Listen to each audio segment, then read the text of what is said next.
Here's why you need to do proper ducting on your track car. Check this out. Fans on. I'm just gonna put this right beside it and you'll see it just gets sucked in. Look at that. I'll go all the way around. See that? Even on this side it's getting pulled in. Obviously not as much because my fan is only on the passenger side.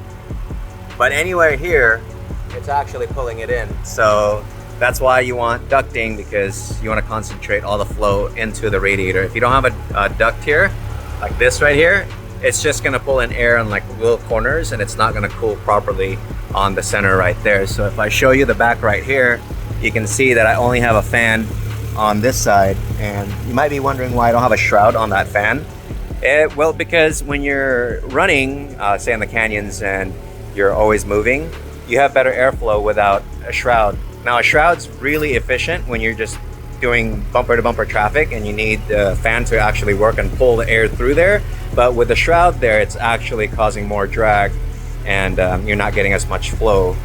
So it's like a trade-off really. If you're dailying the car, I'd have a shroud. If you're just driving it just for, you know, leisure and track and canyons, I'd do it this way. And, you know, always get a vented hood to do, you know, proper heat extraction.